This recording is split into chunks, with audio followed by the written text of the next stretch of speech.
Hello guys, my name is Marco Panetta, and today I will be taking you through a presentation outlining the first technical report as well as my final recommendation. This is the first technical report created by Prestige Worldwide.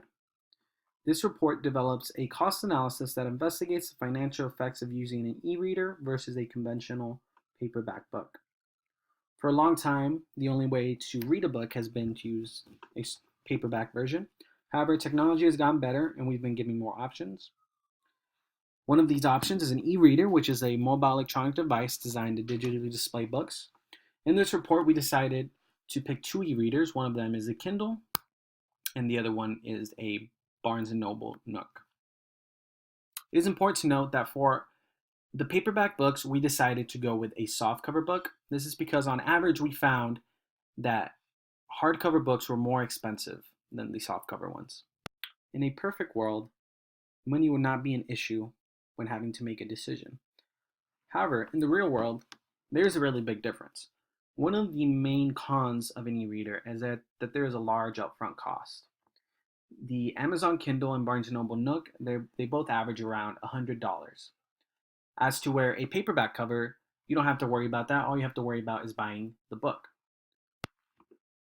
When we collected all of our data, we went on Amazon.com to look up the Kindle e-reader costs, and then we went on Barnes & Noble to find the price of a Nook book as well as the price of softcover books from Barnes & Noble.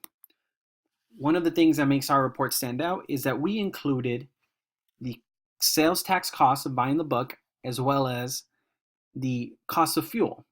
We decided that our audience lived 10 miles from Barnes & Noble and that their car would go 25 miles per gallon. This was important to us because we wanted to give accurate information in order to give a good recommendation.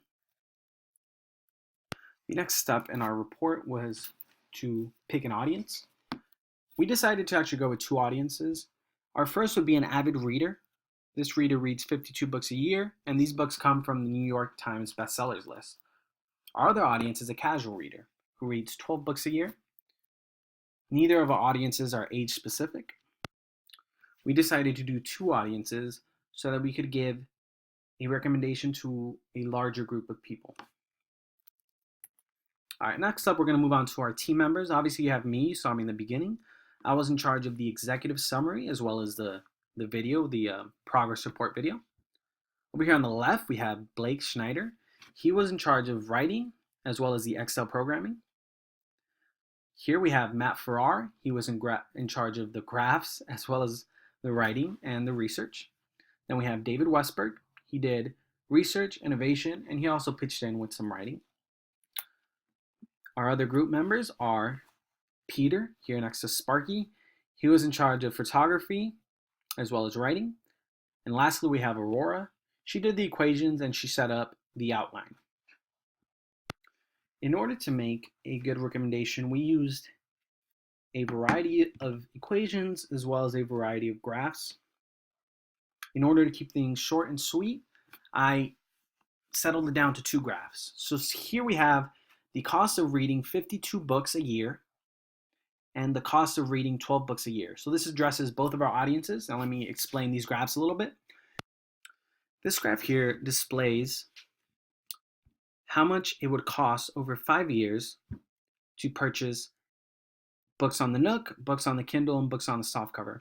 In this graph, you can see that a little bit after a year, the softcover, which is the green line, actually becomes more expensive than the Nook or the Kindle. On the other hand, if you look over here on the 12 books a year section, the softcover book is actually cheaper until around 3 years. This information was vital because it helped us identify that there was a difference between the two audiences. A person reading 52 books a year was going to make up the upfront cost of an e-reader a lot faster than the person who only reads 12 books a year. This leads us to our final recommendation. We decided that the casual reader who purchases 12 books a year should continue to purchase softcover books.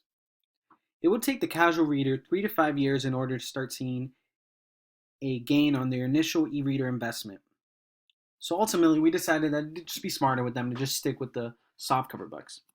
On the other hand, our serious reader who purchases 52 books every year, can confidently make the switch to a Kindle. Since they read a higher volume of books, they would start to see money back on their initial investment after about a year, making it the smartest decision. I hope this report has helped you guys make a decision.